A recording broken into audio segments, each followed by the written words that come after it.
Hello students, welcome back to this discussion with me. और आज के इस वीडियो लेक्चर में बेसिकली मैं कुछ क्लास आपको नहीं लेने वाला, मतलब मैं कोई सब्जेक्ट नहीं पढ़ाने वाला हूँ।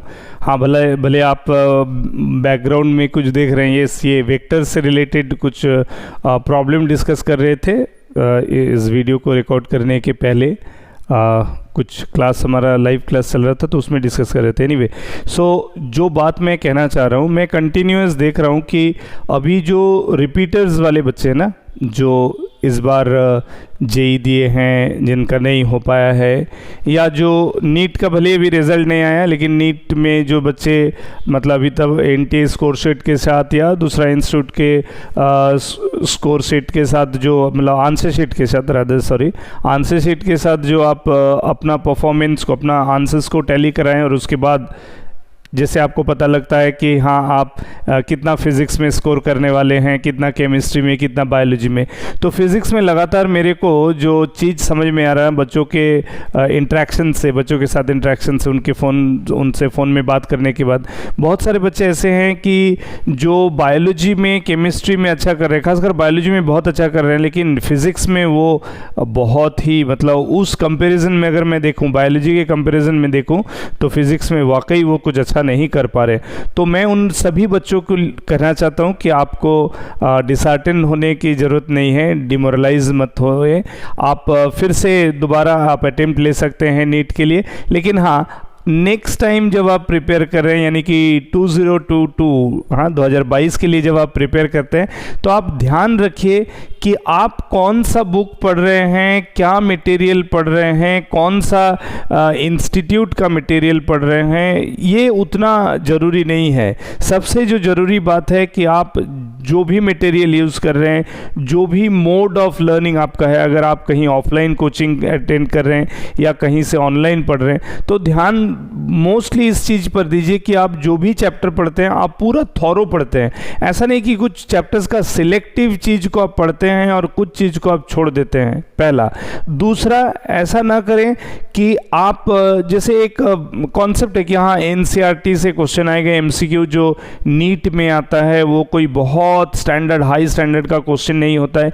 इसीलिए जनरली जो बच्चे जो मिस्टेक कर रहे हैं, ये मेरा अपना सोच है कि मेरे को लगता है कि बच्चे जहाँ गलती करते हैं कि वो चूँकि इजी क्वेश्चन आता है, बेसिक लेवल का क्वेश्चन आता है, मतलब अगर बेसिक में इसलिए कह रहा हूँ कि अगर मैं जे एडवांस के साथ कंपेयर करूँ तो डेफिनेटली उसके कंपैरिजन में बेसिक क्वेश्चन होता है नीट में, फिर भी बच्चे फिजिक्स में उतना अच्छा स्कोर नहीं कर पा रहे हैं। इसका जिन बच्चों के साथ ऐसा हो रहा है, मैं उनके लिए कहना चाह रहा हूँ कि आप कॉन्सेप्ट लर्निंग पे ज़्यादा ध्यान दीजिए। आप ये मत सोचिए कि आपको ज़्यादा से ज़्यादा सवाल बनाना है और वो सब शॉर्टकट ट्रिक्स, मतलब हर चीज़ में शॉर्टकट ट्रिक्स मत ढूंढिए, है ना।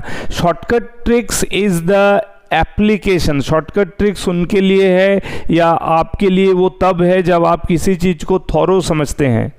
आप किसी चीज़ को थॉरो समझते ही नहीं हैं, लेकिन उससे रिलेटेड कोई सवाल या कोई क्वेश्चन का आंसर करने के लिए आप एक शॉर्टकट ट्रिक वाला फॉर्मूला कहीं से सीख लिए हैं, तो ये कुछ है ना, एक उस तरह के किसी चीज़ को समझे बगैर एक शॉर्टकट ट्रिक का फॉर्मूला अप्लाई करना, मतलब वो किसी से आप मतलब उधारी पे लेके आए कुछ चीज़, है ना। वो फार्मूला आपके साथ तब तक रहेगा जब तक आपको मतलब उसका प्रॉपर यूज़ होगा। जैसे ही वो फार्मूला आप 2-4 दिन यूज़ नहीं करेंगे, यानी कि जिस चैप्टर से रिलेटेड वो फार्मूला है, आप उस चैप्टर को छोड़ के दूसरा चैप्टर पढ़ेंगे और वापस जब उस फर्स्ट चैप्टर से या प्रीवियस चैप्टर से आपको सवाल पूछा जाएगा, आपको कहीं टेस्ट देना है, आप उससे क्वेश्चन आपको मिलेगा, तो शायद आपसे उस क्वेश्चन का आंसर ढंग से ना दिया जा सके। क्यों? क्योंकि आपको लगेगा कि अरे मैं तो शॉर्टकट ट्रिक सीख लिया था, वहाँ सवाल बन रहा था। तब जो आंसर्स होता है स्टूडेंट्स का कि हमसे ऐसे प्रैक्टिस के समय तो सवाल बन जाता है, एग्ज़ाम के समय नहीं बनता। तो भाई एग्ज़ाम के समय ना बनने का और कोई वजह नहीं है, इसलिए क्योंकि आप जो ट्रिक पे प्रैक्टिस किए हैं, जो फार्मूला अप्लाई करके सवाल बना के आए हैं ड्यूरिंग प्रैक्टिस, अब वो फार्मूला को आप प्रॉपरली रिकॉल नहीं कर पा रहे हैं, या उस फार्मूला का चूँकि आपने तो फार्मूला रिलेटेड चूँकि आप तो फार्मूला रिलेटेड वहाँ कुछ सीखे ही नहीं है, तो इसीलिए आपको उस फार्मूला का मेरिट डिमेरिट कुछ नहीं पता है, और इसलिए जब आप डायरेक्ट उस फार्मूला को यूज़ करने जाते हैं तो आप तो बगैर समझे ही फार्मूला को यूज़ करें ना। तो चूंकि आप पूरी बात को समझ नहीं रहे हैं वाइल अप्लाइंग द फार्मूला, तो स्वाभाविक है कि कुछ केसेस में आपका आंसर मिलेगा और मेजॉरिटी केसेस में आंसर नहीं मिलेगा। तब आपको लगेगा कि अरे यार मैं तो ये चीज़ पढ़ चुका हूँ लेकिन फिर भी मैं एग्ज़ाम के समय, तब आपका माइंड सेट दूसरा होगा। आपको लगेगा कि ये एग्ज़ाम फोबिया है या मैं एग्ज़ाम के समय नहीं कर सकता। ये बात सही नहीं है। ना तो आपको एग्ज़ाम के फोबिया है और ना आप एग्ज़ाम के समय नहीं कर पाते, ऐसा बात नहीं है।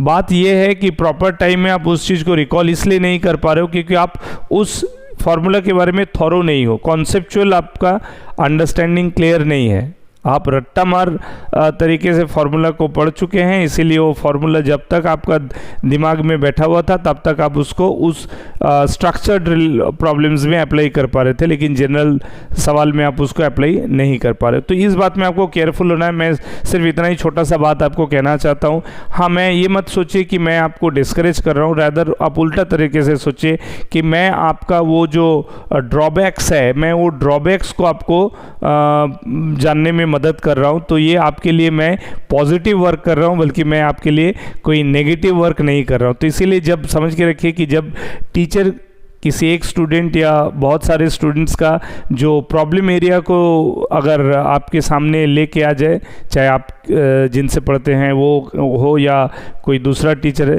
तो ये समझिए कि टीचर आपके लिए वरीड है, आपके लिए सोच रहा है, आपका बेटरमेंट चाहता है, आपका इम्प्रूवमेंट देखना चाहता है, और इसीलिए आपसे कहाँ क्या क्या मिस्टेक हो रहा है उस विषय पर बात करें। तो मैं भी आप सभी को जो इस स्टेज में इस पर्टिकुलर प्रॉब्लम में फंसे हुए हैं उनसे बाहर निकलने का सुझाव दे रहा हूं। तो इसको पॉजिटिविटी के साथ लीजिए, बल्कि नेगेटिविटी के साथ न लीजिए। तो अगर आपको ये मेरा ये वीडियो, मेरा ये सजेशंस, मेरा ये ऑब्जर्वेशन अगर आपको सही लग रहा है तो डेफिनेटली लाइक कीजिए।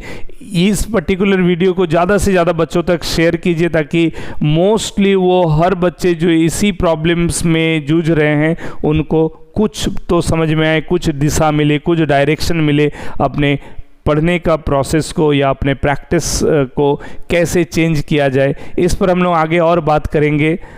आपका सपोर्ट चाहिए। चैनल को अगर सब्सक्राइब नहीं किए हैं तो डेफिनेटली सब्सक्राइब कर दीजिए और दूसरे को भी रिकमेंड कीजिए कि इस चैनल पे आके ज़्यादा से ज़्यादा वीडियोस देखने के लिए। Okay, till then, thank you.